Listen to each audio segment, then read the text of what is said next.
Antes da gente partir para o capítulo 22 do livro de Josué, que é o que a gente está estudando e, na verdade, meditando, eu gostaria de falar com você alguma coisa ali sobre os números, né?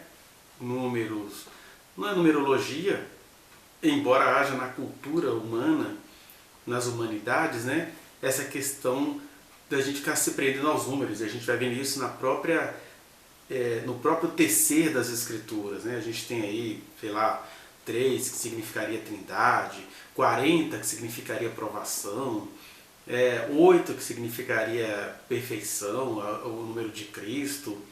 Nós temos vários números, 7 que significaria descanso por causa do sábado, mas também milagres, igual por exemplo aquela história de dar 7 voltas ao redor das muralhas de Jericó. O que eu posso dizer de antemão, de imediato, é que embora a gente veja essa numerabilidade nas escrituras, aqui não há numerologia.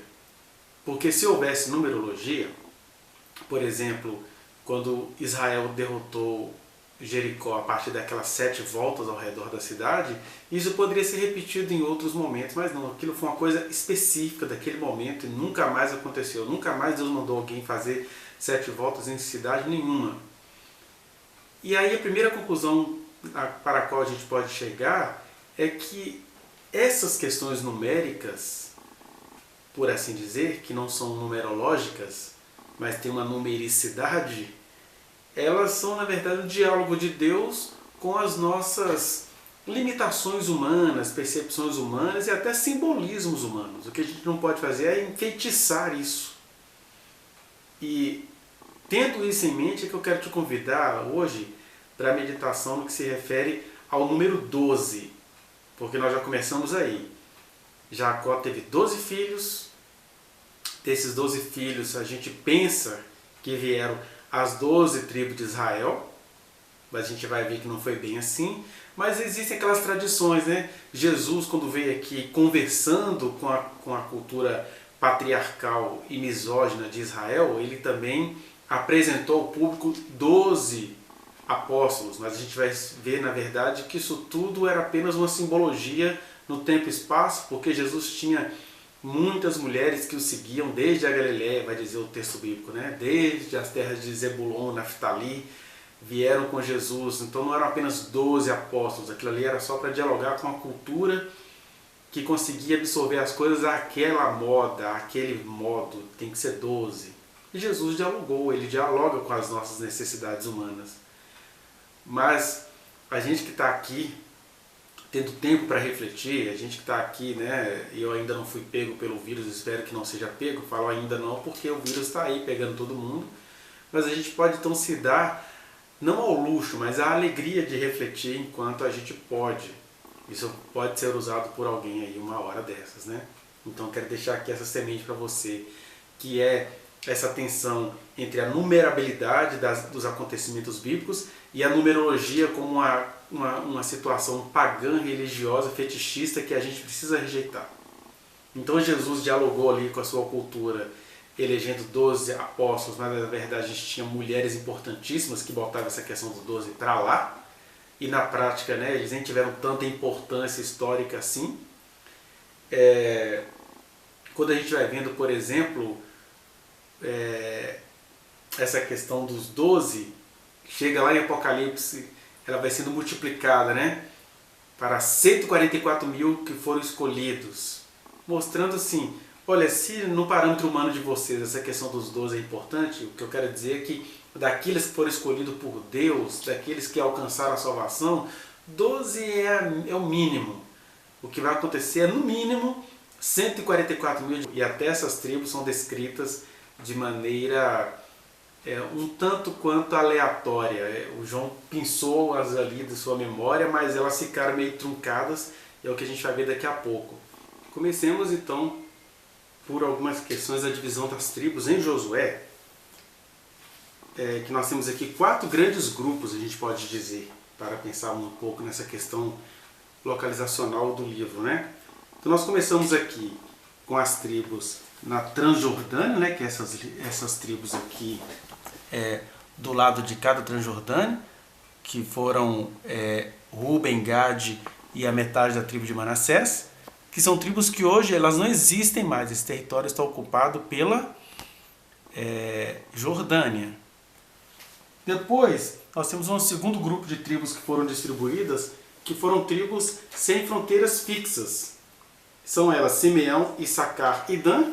Simeão ela acabou ficando distribuída aqui na tribo de Judá e foi sendo acoplada por Judá. Issacar acabou sendo distribuída próxima aqui e foi absorvida pela outra metade da tribo de Manassés. E nós temos também a tribo de Dan, que começou aqui acima de Judá, mas se perdeu lá para o norte da tribo de Naftali. Então esse é o segundo grupo de tribos. O terceiro grupo é só uma tribo, que é a tribo de Judá, tribo imensa, sempre ali ao sul de Israel, que veio a se tornar o reino do sul com o tempo, né? Aí a gente tem as tribos centrais, que são Efraim, Benjamim e a metade das tribos da tribo de Manassés. Não sei se você consegue ver as tribos aqui, ó. Efraim, Benjamim e a metade da tribo de Manassés. Essas tribos acabaram se tornando as principais tribos do Reino do Norte, conhecidas como Efraim, aí depois da morte do rei Salomão, né? E nós temos o quarto grupo, que são as tribos do norte, que é Zebulon, Azer e Naftali. Né? Aqui, ó. Azer, Zebulon e Naftali.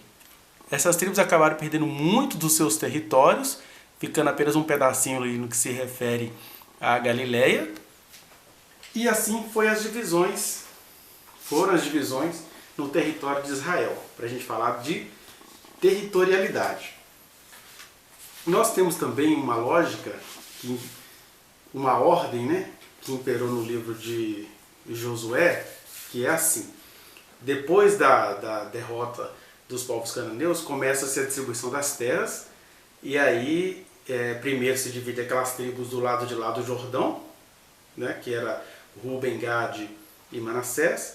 Aí vem um segundo grupo, que indica uma liderança, né? Porque a terceira tribo, ou as tribos que Josué distribuiu, né? Primeiro ele dá o território para Hebron, que já era de Judá. Aí temos uma extensa passagem sobre a tribo de Judá, e depois Efraim, que a gente vai ver que na profecia de Jacó, o Efraim acaba se tornando líder sobre Manassés, porque ele viria a se tornar o reino do norte, enquanto Judá era o reino do sul. E a metade de Manassés, a outra metade, porque tanto Efraim quanto Manassés eram filhos de José, que assumiu proeminência em caráter e em excelência entre seus irmãos. Então nós temos aí essas três primeiras tribos denotando liderança. As três primeiras que foram distribuídas ainda com Moisés, elas sumiram do mapa de Israel na atualidade. Depois dessas três tribos líderes que têm proeminência a partir de Josué, aí eles sorteiam outras 7 tribos que ficaram faltando, né? E aí por sorteio, e é bom lembrar que esse sorteio acontecia diante do sacerdote, eles jogavam lá o urim, o tumim, e Deus ia dizer: essa tribo vai pegar tal território. E assim era distribuído o sorteio da localidade, e considerando o tamanho, tinha a ver com o número de clãs, de famílias, de líderes familiares, etc. Né? E aí, por sorte, e aí a gente já entende que é uma sorte com mensagens espirituais, nós temos a primeira tribo, depois dessas 3 líderes, Benjamim, que era o caçula que Jacó teve com Raquel, mas que veio a ter preeminência sobre as demais tribos, né? Simeão, que já ficou ali nos territórios de Judá e foi sendo absorvido por Judá. Zebulon, mais ao norte, e Issacar, que vão se tornar lideranças nas profecias acerca de Jesus, né? Terra de Zebulon, terra de Naftali, Galiléia dos gentios, conforme já vimos aí. Depois vem Azer, Naftali e Dan, que são as 3 últimas tribos. E não é em vão que essa sorte caiu assim, sendo que Dan foi a última dessas tribos, né, a serem sorteadas. E Dan veio sumir ao norte, né, a ponto de uns teólogos aí de um tempo acharem que o anticristo vai sair de Dan porque Dan apostatou. Isso tudo é firula, é viagem que não tem nada a ver. Na verdade, o que tem a ver são outras coisas que a gente vai ver daqui a pouco. Aí depois da distribuição dessas tribos, a gente vai ver que o povo dá a Josué, que era da tribo de Efraim, a região montanhosa de Efraim, ali no centro, né, de Israel. Depois eles distribuem as cidades de refúgio, que eram 6 cidades, que também ficavam dentro das cidades levitas, né? E por último eles distribuem a herança dos levitas, que não tinham uma tribo, conforme nós vimos ontem no vídeo anterior. Eles não tinham uma tribo, mas cada um deles teve cidades em cada tribo, né? 4 cidades em média em cada tribo, a ponto de haver em Israel 48 cidades levitas à época da distribuição das tribos, né? Mas voltemos à questão numerológica, que indica algumas questões humanas, ou alguns valores humanos, ou algumas indicações. É sabido, e eu vou aqui falar, mesmo que você fique um pouco cansado, é sabido que o Jacó ele teve 12 filhos. Nesta ordem aqui, eu vou dizer para você na ordem e rapidamente as circunstâncias. Então ele teve Rúben, Simeão, Levi e Judá, que eram filhos de Lia, a sua primeira esposa, que não era tão amada assim por ele. Foi jogada na vida dele como uma rasteira que o sogro do Jacó deu nele. Então, ali teve 4 filhos com Jacó, que são esses mencionados. Aí, no meio dessa história toda, a Raquel, que era a mulher que Jacó mais amava, viu aquilo tudo e falou assim, olha, pega a minha serva Bila. Aí Jacó teve com a Bila o Dan e o Naftali. Então o 5º e 6º filho ele teve com a Bila, serva de Raquel. Aí a Zilpa falou, é assim também? Vou te oferecer a minha serva para o Jacó. Aí o Jacó transa com a Zilpa e ele tem os filhos Gade e Azer. Aí já está com 8 filhos. Depois disso, a Lia concebe de novo. Jacó tem 2 filhos com a Lia, o Issacar e o Zebulon. E aí, depois de todo esse conflito entre Raquel e Lia, a Raquel finalmente vem dar à luz. E o primeiro filho que Jacó tem com a Raquel, que é o seu 11º, foi o José. E o último filho que Jacó teve, e também que seria o 2º filho da Raquel, foi o Benjamim. Por meio desse parto, a Raquel partiu para a eternidade, né? Então essa é a ordem dos filhos de Jacó por nascimento. Quando o velho Jacó, no seu leito, vai abençoar os seus filhos, ele muda um pouquinho a ordem. O que a gente percebe aqui? Ele mantém a ordem, né? Rúben, Simeão, Levi e Judá, que são os 4 primeiros filhos dele. Aí ele puxa para cima na bênção dele o Zebulon e o Issacar. Isso tudo está em Gênesis 49. Zebulon e Issacar, que eram os outros filhos que o Jacó teve com a Lia, né? E aí ele vai rebaixar os filhos que ele teve com as concubinas, na bênção dele, né? Que são o Dan, Gad, Azer e o Naftali. Então, primeiro ele coloca, depois dos 6 primeiros filhos que ele teve com a Lia, ele coloca o Dan, o primeiro filho que ele teve com a serva de Raquel, e depois o Gad, que é o primeiro filho que ele teve com a serva de Lia. Aí depois ele chama o Azer, que era o 2º filho que ele teve com a serva de Lia, e o Naftali, que é o 2º filho que ele teve com Raquel. Então eles têm uma pequena rebaixada na bênção. E por último, que eram os caçulas e as pérolas preciosas dele, ele abençoa José e Benjamim. E dá um espaço grande nessa bênção para o José. Essa era a bênção do velho Jacó aos seus filhos, já patriarcas todos, né? Aí em Deuteronômio nós temos a bênção de Moisés, em Deuteronômio 33. Eu sempre a mencionei quando estava falando das tribos. E aí temos uma mudança de ordem. Então José abençoa primeiramente a Rúben, depois ele abençoa Judá, né? E depois ele abençoa Levi. Então ele começa com o primogênito biológico, que era o Rúben, mas depois ele chama o primogênito, o príncipe, da onde viria o rei, né? De onde veio o leão da tribo de Judá, que era o Judá. Aí depois ele tem um espaço grande nessa bênção para Levi, cujo Jacó deu uma bênção para Levi misturado com Simeão e diz que os dois iam ser espalhados em Israel. Mas Moisés, sendo um levita e também da tribo de Levi, ele dá um espaço grande nessa bênção para a tribo de Levi, que é o 3º abençoado. Aí o 4º veio Benjamim, que veio se acoplar a Judá no futuro. O 5º e o 6º são os filhos de José, na ordem que Jacó tinha falado, que era o Efraim e o Manassés. O Efraim seria o caçula, o Manassés o mais velho. Jacó inverteu. Então, ele abençoou primeiro o Efraim, depois o Manassés. Aí o sétimo a ser abençoado foi o Zebulon e o Issacar, né, ali no meio do cumprimento das promessas do que aconteceu com Jesus, né? E, por último, ele vai abençoar Gade, Dan, Naftali e o Azer, que são aqueles filhos, Gade, Dan, Naftali e o Azer, são os filhos que Jacó teve, os descendentes dos filhos que Jacó teve com as servas. Aí eles ficam por último. Aqui eu estou te mostrando que, independentemente das nossas lições de misericórdia, essas questões de preconceito, de alguma coisa que espiritualmente não valia muito, aparecem nas práticas humanas aqui. É isso que eu estou te falando. Uma leitura sem muita emocionalidade que a gente precisa fazer. E na bênção de Moisés, ele ignora o Simeão. A gente não sabe por que o Simeão ficou ignorado. Então, ó, só voltando. Em Jacó nós temos 12 filhos. Nas bênçãos de Jacó, 12 filhos com a ordem mudada, né? Digamos assim, rebaixando os filhos que ele teve com as servas das suas mulheres.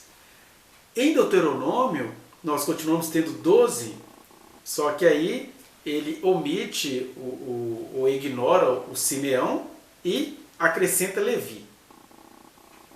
Porque Levi não era uma tribo. Então, Simeão some, Levi aparece, continua sendo 12. Tá vendo que é uma numerabilidade, mas não é uma numerologia? Aí na distribuição das tribos no livro de Josué, nós temos aqui 12 tribos distribuídas nesta ordem, que eu já falei e vou falar de novo. Ruben, Gad e Manassés, que é a metade da tribo. Depois Judá, Efraim e a outra metade de Manassés. Então nós temos aí 5 tribos distribuídas. E depois as outras 7, né, para dar 12. Benjamim, Simeão, Zebulon, Issacar, Azer, Naftali e Dan. E quando você vai para a profecia bíblica, que são outras listas que a gente poderia falar dos 12 filhos de Jacó, nós vamos ter uma lista no livro de Ezequiel 48, que vai ter 12 tribos. Mas olha só as 12 tribos que aparecem, em que ordem que elas aparecem. Dan, Azer, Naftali, Manassés, Efraim, Ruben, Judá, Benjamim, Simeão, Issacar, Zebulon e Gade. Né? Então elas aparecem nessa ordem, já demonstrando o seguinte, ó, são 12, mas eu estou falando aqui de maneira aleatória. E depois, quem vai refletir isso é o apóstolo João no Apocalipse 7, quando ele vai falar dos 144 mil. E aí a gente já começa a ver que essa questão é 12, mas ela não está reduzida a um número mágico, porque olha só a lista que João apresenta em Apocalipse 7, quando ele vai falar dos 12 mil de cada tribo. Ele começa com Judá, ele inverte, né? Judá, depois Ruben, Gad, Azer, Naftali, Manassés, Simeão, aí o Simeão já aparece em João, em Apocalipse. Levi, Issacar e Zebulon. Aí depois ele fala de José e de Benjamim. E aí o que nós temos aqui é que João acrescenta José, sendo que ele já tinha falado de Manassés, então meio que o Manassés aparece 2 vezes e o José entra no lugar do Efraim. E ele fala de Levi como uma tribo, quando Levi, na verdade, não poderia ser mais uma tribo, ela estava tendo cidades entre as outras tribos. Mas isso só indica, na verdade, no Apocalipse de João, que Deus não está com esse compromisso territorial de ter 12 tribos. Ele só está dizendo o seguinte, olha, a tradição de vocês está dizendo que é 12, pois eu vou dizer para vocês, na verdade são 12 mil de cada tribo, indicando uma infinitude com exatidão, esse paradoxo do Evangelho, né? Olha, não são 12 tribos não, nem são 12 mil não, são 12 mil de cada tribo, 144 mil. E aí ele vai falando de maneira aleatória, tanto é que ele erra, né? Chama uma tribo de José, bota o Levi no meio, que não deveria ser uma tribo, e nós temos aí listas que não coincidem, mesmo desde Jacó, né? A ordem não coincide, já o velho Jacó, quando vai dar a sua bênção, não coincide, e aí muitas teorias são criadas, né? Agora, o que a profecia de João indica é só isso, olha, acabou essa questão de nação, território, qual é a tribo maior, qual é a tribo menor. eu tenho um povo, diria o Senhor. Deus tem um povo. Então, o que a gente precisa compreender do 12, que na história de Israel vai significar governos humanos, né? Deus pode até falar com alguém, olha, eu vou te dar 12 povos, vou te dar isso, vou te dar aquilo. Deus falou, né, que os descendentes de Ismael teriam 12 príncipes. Então tinha essa tradição ali no Oriente Médio a ver com o 12, mas a gente já vai vendo na própria família de Jacó que esse 12 foi sendo formado de maneira um pouco controversa, né? Principalmente quando essa história, não, tem que ser 12, então nem que eu tenha filhos com a serva. E isso são os seres humanos que fazem, Deus não faz assim. Mas Deus mantém o diálogo. Manter o diálogo está longe de significar que Deus aprove as nossas feitiçarias, as nossas numerologias. Manter o diálogo tem uma numerabilidade aí? Beleza. Só que eu vou bagunçar as listinhas de vocês. Eu queria meditar isso com você porque antes da gente passar para o restante do livro de Josué, eu achei importante fazer essa ressalva. Nós temos aqui, até anotei, né? Essas 4 listas aqui de classificação das tribos, né? Mais a de Ezequiel e a de João, que não apareceram aqui. Então nós temos, em última análise, 6 listas de classificação das tribos, e a gente vê que elas não são coincidentes, porque conquanto haja esse ideal humano de governo, o que acontece é que tudo isso é transplantado e transcendido para a graça eterna de Deus em nossos corações. Isso para que você saia dessa história de o governo dos 12, você é 12 de quem? Tal da visão dos 12, isso tudo é balela, é governo humano, nem com os apóstolos de Jesus foram assim, eles foram 12 porque isso apetecia a Israel, mas no final das contas, Tiago, o filho do trovão, mal começou o evangelho, o Espírito Santo ser derramado, ele já foi levado, já foi morto, ele achava que ia reinar em Jerusalém, né? O Tiago, o irmão do João. E a gente vai vendo, por exemplo, que os apóstolos tentaram manter ali aquela questão dos 12, mas aí Deus vai e colocam lá no meio que é o Paulo, que não tinha nada a ver com 12, é o filho nascido. Eles tentam substituir um dos apóstolos por Barnabé, ou por um outro lá, por Matias, né? Não foi o Barnabé, colocaram Matias para substituir um dos apóstolos. Enfim, apesar dos homens brigarem pelas suas numerologias, o Evangelho está para além disso. O 12 no máximo vai servir como um critério de um limite mínimo, porque na verdade a gente está caminhando, semeando, né? Mesmo no arquétipo, né? Apocalipse vendo 12 tronos com o nome dos 12 apóstolos no lugar das 12 tribos de Israel, só mostrando isso, olha, sabe essa fisicalidade, essa tribalidade, essa coisa toda, isso mudou. Agora vocês são os 12 cheios do Espírito Santo, mas até esse 12, isso é situacional. O reino de Deus é eterno, o reino de Deus ele é sempre eterno. O que é isso? Ele nunca vai ter fim. Mesmo que eu te falo assim, é um sempre eterno. Então não se limitem com numerologias. A gente pode usar os números bíblicos? Podemos, a gente pode usar. Mas isso é bem diferente de usá-lo de maneira enfeitiçada, né? Se não for 12 não serve, porque nem Jesus fez assim. Ele tinha 12 apóstolos, mas ele tinha outras situações. Ele tinha Lázaro, que não era um daqueles 12, mas que era amigo pessoal de Jesus, que entrou para a historiografia do Evangelho como o homem que havia 4 dias estava morto e Jesus o ressuscitou. Então, só para mostrar isso, são situacionalidades. Isso não tem nada a ver com a exatidão dos números, que os números não mentem, que não sei o quê. Não, na verdade, os eventos humanos é que vão se demonstrando todos agraciados por Deus. Então, que a gente fique com essa meditação quantitativa para a gente não ficar preso à quantidade, nem a 12, nem a 24, nem a 144 mil, nada disso. A gente está preso num bom sentido, né? Está soltamente preso, livremente existente no Deus eterno que é a nossa habitação. 12 é um detalhezinho. Só quem gosta de marcar território é que fica preocupado com a questão dos 12. é uma questão bem secundária conforme essas listas que eu mostrei para você. Então, de toda essa questão um pouco exaustiva que eu falei aqui, pegue isso. Você é de Jesus. Se é dos 12, isso aí é um detalhe bobo. Amém?